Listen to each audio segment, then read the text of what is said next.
있어요. 같은 잠자리에 있으면서도 다른 생각을 하고 다른 꿈을 꾼다라는 말이 있습니다. 일명 이것을 동상이몽이라고 하죠. 같은 침상에서 같이 잠을 자도 각자 방향이 다른 거예요. 같은 곳인데 같은 생각을 해야 되고 같은 뜻을 가지고 살아가면 좋겠는데 우리의 개개인이 다르기 때문에 각자의 생각으로 살아가게 됩니다.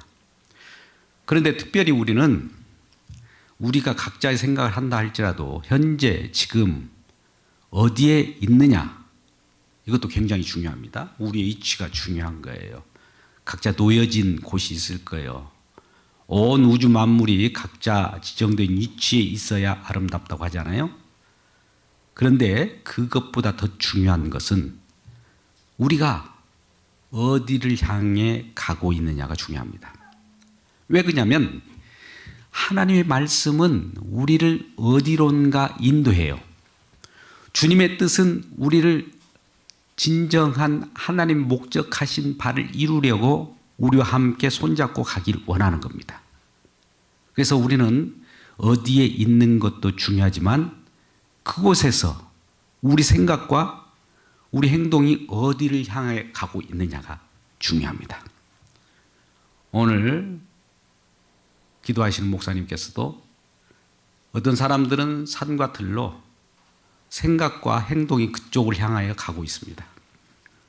근데 어떤 자들은 주님을 향하여 주님을 생각하고 예수님이 조우고 와서 예배 가운데 나오는 사람들이 있다는 거죠. 그러니까 가는 방향이 달라요. 누가 그렇게 하라고 하지 않아도 각자 자기 번지수를 찾아가는 겁니다. 그러니까 우리는 보편적으로 이 세상을 이렇게 살펴봐도 주님을 향하고 있느냐 아니면 세상을 향하고 있느냐를 우리 눈에도 판단할 수 있는 그런 어떤 계기가 될 수도 있어요. 그래서 이 어디로 향하고 있느냐, 이 방향에 관한 부분을 우리가 잘 생각해 봐야 합니다. 오늘 말씀은 예수님께서도 하나님께서 이 땅에 보내신 예수님이 오셨지 않습니까? 그분이 이 땅에 오셔서 어디론가 향하고 있어요. 이리저리 많은 사람들을 방문했고 만났습니다. 그런데 궁극적으로 어디를 향해 갑니다. 궁극적으로 가는 곳이 어딜까요? 오늘 말씀에서는 예루살렘입니다. 이제 공생의 사역의 마감, 최종적인 완성을 위하여 예루살렘에 가서 성경에 기록된 대로 그것을 완수하여야만 하나님의 뜻이 이루어지거든요. 그래서 이제 예루살렘 도성을 향하여 가는 그 길에 들어섰던 겁니다. 그런데 이 길이 오늘 본문에 앞서서 12장 1절 말씀 보니까 6월절 엿새 전에 예수께서 베다니에 이르시니 이렇게 언급되어 있습니다. 지금 6월절 엿새 전, 예루살렘에서는 6월절 날에 무슨 일이 있을 거예요? 예수님도 그 목표점을 향해 갑니다. 그런데 엿새 전에 예루살렘 근처인 베다니에 이르렀다는 거예요. 예루살렘 근처입니다. 거의 다 왔다는 것이죠. 그런데 그곳에는 어떤 일이 있었냐면 베다니라고 하는 곳에는 마가복음 14장에는 나병 환자 시몬이라고 하는 자가 살아 있었고 또 나사로라고 하는 자가 있고 마르다와 마리아가 있는 곳이에요. 그들이 생활 거처로 삼았던 그곳인데 예수님께서는 가끔 그곳을 방문하고 그들을 위로했던 적이 있습니다. 또 나사로가 죽었을 때 무덤에 있는 나사로를 나사로야 나오너라 해서 무덤 죽음을 깨뜨리고 소생하는 역사 속에서 부활 생명을 보여줬던 겁니다. 그런 곳이기도 합니다. 이제 그곳에 이르렀어요. 그래서 이제 예수님을 위하여 지금 이 잔치를 벌입니다. 오늘 요한복음을 보고 있습니다만 마가복음에서는 시몬의 집에 들어갔다고 그래요. 시몬의 집이라는 건 시몬은 나병 환자입니다. 그 당시에 유대인들의 관습에서는 환자, 특별히 나병 환자하고는 식사도 못하는 곳이에요. 근데 예수님은 의도적으로 그 시몬의 집에 가서 잔치를 벌이는 거예요. 식사를 하는 거예요. 뭐 유대인의 식사라고 하는 것은 친한 사람들, 가장 동족들하고 친하다는 것을 표현하는 것이 식사하는 거예요. 근데 나병 환자, 병자, 죽어가는 자, 세상 사람들에게 좋지 않는 평가를 받는 자하고 지금 식사를 한다는 겁니다. 그것은 무엇을 암시합니까? 장차 나병 환자와 같은 이 세상에 존재하는 우리도 마찬가지예요. 병든 자, 죄인들에게 찾아오셔서 그들과 먹고 마시면서 이제 한 살림을 하겠다는 거죠. 우리 하나님께서는 이 땅에 예수 그리스도를 보내셔서 저와 여러분과 함께 영원한 생명으로 하나님 나라 통치 속에서 주님을 우리의 구주로 모시고 왕으로 모시고 그 가운데서 먹고 마시며 영생을 누리려고 그 일을 지금 하고 있다는 것을 보여주고 있는 거예요. 그런데 이 오늘 본문은 12절부터 우리가 보고 있는데요. 이 시점이 이렇게 답니다. 그 이튿날에는 명절에 이렇게 시작돼요. 자, 이 말은 무슨 말씀입니까? 12장 1절에는 유월절 엿새 전에 그랬는데 엿새 전에 그 이튿날이면 언제입니까? 유월절 닷새 전이겠죠. 유월절 닷새 전에 그 명절에 온 무리들이 큰 무리가 예루살렘의 지역에 모이게 되는 거예요. 왜 예루살렘 지역에 온 무리, 큰 무리들이 있을까요? 이스라엘 백성들은 3대 절기를 지키기 위하여 예루살렘에 모이게 됩니다. 의무였어요. 장정들은 필히 절기를 지키려고 또 레위기 규례에도 너희들은 내 앞에 보일지라. 그래서 절기를 지키기 위하여 흩어졌던 디아스포라 유대인, 흩어졌던 자들이 예루살렘의 순례객으로, 또 순례객이라고 하는 것은 나그네로, 그럼에도 불구하고 절기를 꼭 지켜야 되기 때문에 얼마나 많은 사람들이 그곳에 운집했겠습니까? 어림잡아서 평가하기를 250만 명이에요. 그 지역에 절기를 지키려고 모여들게 되는 거예요.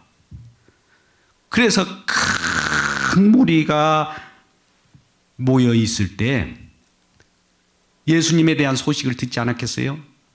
나사로를 살려낸 예수, 그리고 이모 저모 여러 기적들도 행했고 병든 자를 낫게 했고 또 천국 복음을 증거했던 예수에 대한 소식도 들을 겸 해서 이제 예루살렘 지역 주변에 모였던 무리들이 이런 일을 벌이게 되는 것이죠. 예수께서 예루살렘으로 오신다는 소식을 듣고 13절에 어떤 일이 벌어집니까? 종려나무 가지를 가지고 맞으러 나갑니다. 그때 당시에는 그 전에도 이 이스라엘이라고 하는 유대 종족에 여러 핍박이 왔고 주변 강국으로부터 어려움을 당했어요. 그러다 보니까 심지어 성전마도 파괴도 되고 그러다니까 그 이스라엘 열심 가지고 있는 그런 자들이 어떤 혁명을 일으켜요. 물론 마카비 혁명이라고도 하기도 하고 그런 것들을 통해서 일어났을 때 군중들이 우리의 진정한 우군이 나타났고 우리를 위하여 정말 지도자가 왔습니다라고 환영할 때 종려나무를 꺾어서 그를 환영했던 거예요. 그와 같은 일이 있었습니다. 마찬가지로 종려나무 가지를 꺾고 왔다는 것은 정말 우리를 위하여 어떤 일을 해 주신 분들을 맞이하러 오는 거예요. 그러니까 종려나무 가지를 가지고 맞으러 나간데 그분이 예수님인 거예요. 그들은 뭣도 모르고 그냥 예수라는 자가 어떤 일을 행할 것으로 보고 자기도 모르게 그냥 맞이하러 가는 거예요. 왜 그것을 알 수 있느냐면 이들이 지금 한 행동은 소리치고 외치는데 그 외치는 그 일들이 자기 스스로 그렇게 외치는 것이 아니에요. 하나님은 그들을 감동해 버려요. 그들을 그와 같이 하도록 만들어 버립니다. 그들이 어떤 식으로 일을 합니까? 그 종려나무 가지를 들고 와서 외치되 호산나 찬송하리로다 주의 이름으로 오시는 이 곧 이스라엘 왕이시여 라고 외치게 되는 거예요.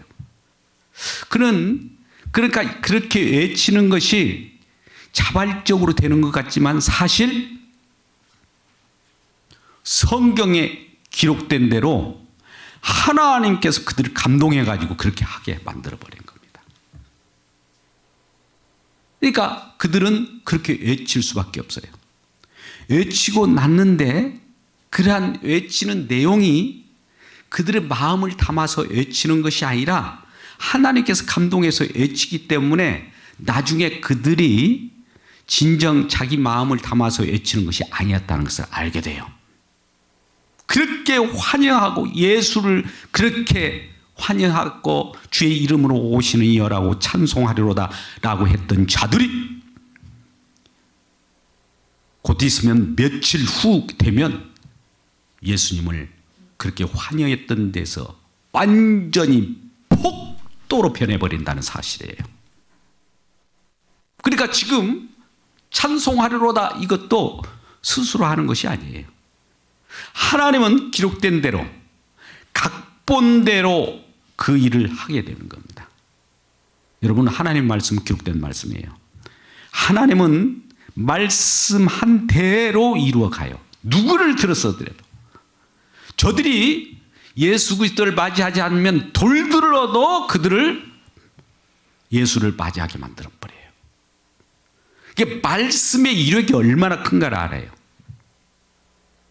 그래서 지금 그러한 상황 속에서 지금 13절에서 호산나 다윗의 자손이여 이스라엘 왕이여 이렇게 환영을 하는 그 모습을 연도에 많은 사람이 나와서 지금 예수를 맞이하고 있는 거예요. 예수님은 지금 어디서부터 오고 있습니까? 예루살렘으로 지금 들어오고 있는 길이에요. 베단이라고 하는 것은 예루살렘으로부터 약 3km, 우리가 한 시간 거리 될 거예요. 3km 정도. 근데 그 예루살렘으로 들어오면서 한 1.5km 들어올 때부터 그냥 들어오는 것이 아니라 뭘 타고 들어옵니까? 나귀. 그것도 나귀 새끼라고 요한복음에서는 말하고 있어요. 나귀 새끼라고 하는 것은 뭡니까? 연약한 동물이에요. 나귀 새끼, 나귀. 왜 하필 나귀를 타셨을까? 여러분, 왜 나귀를 타셨습니까? 첫 번째, 성경에 나귀 새끼를 타고 온다라고 기록된 대로 나귀 새끼를 타고 오셔야 하기 때문에 그런 거예요. 각본대로 말씀에 기록된 대로 타고 오셔야 되는 거 아니겠습니까? 하나님 말씀 그대로 이루어져야 하니까. 하나님 말씀을 응하시는 분이니까. 첫 번째는 그거예요. 근데 나귀 새끼를 탄다는 것은 연약한 동물이에요. 나귀 새끼를 탄다는 것은 나귀와 같은 존재가 어떤 존재인지. 우리는 레위기서를 보면 나귀 새끼는 제물로도 못 바쳤어요. 부정한 것이에요. 그래서 이 나귀 새끼를 탄다는 것은 부정한 것을 지금 타고 오는 거예요. 이 모습을 보세요.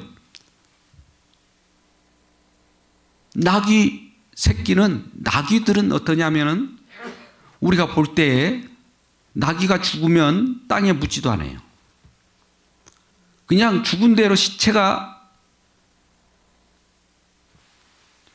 뒤둥걸려요. 나둥걸리는 그런 거예요.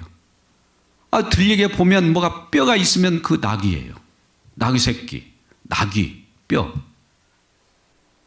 삼손이라는 자가 사사기 15장 15절 보면 이 나귀 턱뼈를 가지고 주변에 있는 흔히 나동기르는 그것을 가지고 블레셋과 전투에서 그 턱뼈를 가지고 1000명의 블레셋 사람들 싸워서 이겼잖아요. 그러니까 흔히 주변에 나동기는 그러한 것이죠. 떼굴떼굴 굴러다니는 것들, 흔하 빠지는 것, 별 볼 일 없고 가치 없는 것을 낙이라고 표현한 겁니다. 근데 가치 없는 것을 왜 타고 왔느냐? 저와 여러분을, 우리 주님께서 가치 없는 저와 여러분을 모으시는 거예요. 우리가 에스겔이라고 하는 구약의 성경을 보게 됩니다. 마른 뼈의 환상 속에 아무 생명도 없고 뼈다귀, 어디에서 굴러 먹다가 온 뼈다귀야? 우리도 이런 아주 그 심한 모욕적인 말을 할 때 그러잖아요. 굴러 먹는 뼈다귀는 가치 없는 거예요. 아무짝에도 쓸모없는 그런 것을 표현할 때 나귀를 표현하는 겁니다. 쓸모없는 나둥기는 이리저리 시체로 묻어주지도 못하는 그런 나귀를 타고 등거한다는 것은 저와 여러분과 같은, 나귀와 같은 저와 여러분에게 인생 가운데 아무 힘도 없어요. 코로나에도 이 질병에도 우리는 막아낼 길이 없어요. 그냥 어떻게 보면 아무리 과학과 기술이 발달해서 어떻게든 의술이 발달한 것으로도 우리 지켜낸다 할지라도 한순간에 자그마한 이 바이러스 이거 하나도 우리는 제대로 막아내지 못하는 나약한 존재예요. 그런 존재에게 지금 예수님은 그러한 우리들을 타고 들어오는 것 같은 거예요. 나귀 새끼를 타고 오는 모습을 보십시오. 그러면 그 위에 탄 예수님의 자그마한 나귀 새끼를 타고 지우뚱 오는 이 모습은 어떻게 보입니까? 사람들 볼 때 우스꽝스럽잖아요. 아니, 왕이면 백마를 타고 혹은 군마를 타고 쩌렁쩌렁 울리는 말갑부 소리를 내면서 천지를 진동하듯 지축을 흔들면서 와야 이야 대단한 왕이다 이렇게 맞이할 거 아닙니까? 힘 있는 왕이잖아요. 근데 왜 예수님은 힘없이 겸손하게 그 또 나귀 새끼 그 지우뚱 힘없는 모습으로 왜 예루살렘으로 들어올까요? 그것은 우리 생각을 비껴가는 거예요. 우리의 기대를 저버렸다고 볼 수도 있어요. 그러니까 우리의 기대는 뭐예요? 힘 있는 왕을 원하는 거예요. 우리의 기대는 정말 우리에게 전능하신 하나님으로 우리에게 오셔서 우리를 살려주고 우리를 외세로부터 핍박으로부터 보호해주고 어둠을 물리쳐주고 이런 왕을 원했는데, 이렇게 원하는 것은 왜 그럴까? 우리 속에 왜 그런 힘 있는 왕을 원할까? 이것을 생각해 보게 하는 거예요. 그 왕이 이제 이렇게 기우뚱 하면서 우스꽝스러운 모습으로 올 때 사람들에게 조롱을 받지 않겠습니까? 많은 사람들은 정말 환호하는 이런 왕이어야 되는데 환호 속에서도 조롱이 들어있는 거예요. 그 모습으로 지금 오고 있는 그 내용들이 지금 되어 있습니다. 근데 왜 그렇게 나귀 새끼를 타야 하느냐 이렇게 보니까 그것은 성경에 기록된 대로, 자 보십시오. 이 성경에 기록된 바 15절입니다. 이는 기록된 바 시온에 따라 두려워하지 말라. 보라 너희 왕이 나귀 새끼를 타고 오신다 함과 같더라. 기록된 대로라고 하는 건 뭡니까? 대본대로, 각본대로 그렇게 되어진다는 거예요. 그렇게 와서 그가 지금 스가랴 9장 9절에서 10절 말씀 구약에 예언된 대로 오셔야 되기 때문에 말씀의 각본대로 기록된 대로 이루어져야 되기 때문에 그가 오는데 스가랴 9장 9절의 말씀은 뭡니까? 오늘 스가랴 9장 9절의 말씀은 어떻게 되어 있습니까? 우리 스가랴 9장 9절 10절 말씀을 한번 들어봐요. 왜 예수님께서는 스가랴 9장 9절 10절 말씀처럼 이렇게 오시는가? 한번 읽어보시자고요. 읽어보십니다. 시작. 시온에 따라 크게 기뻐할지어다 예루살렘에 따라 즐거이 부를지라. 보라 내 왕이 내게 임하시나니 그는 공의로우시며 구원을 베푸시며 겸손하여서 나귀를 타시나니 나귀의 작은 곳 나귀 새끼니라. 내가 에브라임 병거와 예루살렘 말을 끊고 전쟁하는 활도 끊으리니 그가 이방 사람에게 화평을 전할 것이요 그의 통치는 바다에서 바다까지 이르고 유브라데 강에서 땅 끝까지 이르리라. 아멘. 제가 빨리 읽었습니다만 이런 내용이에요. 이 왕이 와서 힘 있는 힘을 앞세우는 모든 것을 끊어버리겠대요. 힘없는 자가 힘없는 모습처럼 와서 힘 있는 것을 끊어버리겠대요. 힘은 뭐예요? 병거, 또 예루살렘의 말, 또 활, 이런 것들을 꺾어버리겠다는 거예요. 우리는 힘 있는 왕을 원하는데 우리 주님은 그러한 힘 있는 것을 원하는 그 마음마저도 꺾어야 산다는 거예요. 이 역설이에요. 그것이 성경에 기록되어 있어요. 스가랴 9장 9절 10절 말씀대로 이루어져야 되고 그래서 힘 있는 그러한 자를 북돋아주고 힘을 원하는 우리들의 요구 기대를 들어주면은 우리들의 기대잖아요. 근데 우리 기대를 저버리고 우리는 힘 있는 왕을 원하지만 우리 하나님은 힘을 거두어 가시는 예수님을 보낸 거예요. 할렐루야. 여러분 우리는 힘을 축적하고 참 우리의 힘을 주세요. 세상 힘, 살아갈 수 있는 능력. 그런데 우리 주님은 그것을 회수하려고 오시는 예수를 이 땅에 보내셔서 우리가 힘으로 살아가려고 하는 그것 때문에 우리가 죽는다는 거예요. 그 힘이 우리가 요구하는 그 힘이 뭘까요? 사단들이 조종하는 사망의 힘이라는 거예요. 우리는 뭣도 모르고 그 힘을 원하지만 그 힘으로 살아가는 것이 우리는 죽는 길이라는 거예요. 사단의 조종을 가지고 살아가는 것은 우리의 힘같이 느껴지지만 사실 그 힘 때문에 사망과 멸망의 길로 간다는 거예요. 우리 주님께서는 사망과 멸망으로 우리를 인도하는 그 힘을 거둬들여서 어디로 갑니까? 궁극적으로 목적지에서 그 사단 조종으로 우리가 그 힘을 원했던 그 힘을 꺾어버리고 심지어 사단의 머리까지도 박살내 버리기 위하여 힘을 꺾어버리고 힘을 주고 또 힘을 조정하는 그 어둠의 세력을 꺾어버리기 위하여 어디로 향하고 있어요. 아까 우리가 어디로 향하는 것이 중요하다고 했잖아요. 그 목적지, 이 땅에 오셔서 우리 주님께서 하실 그 일, 진정한 메시아 그리스도로서 하실 일을 하기 위하여 오는 겁니다.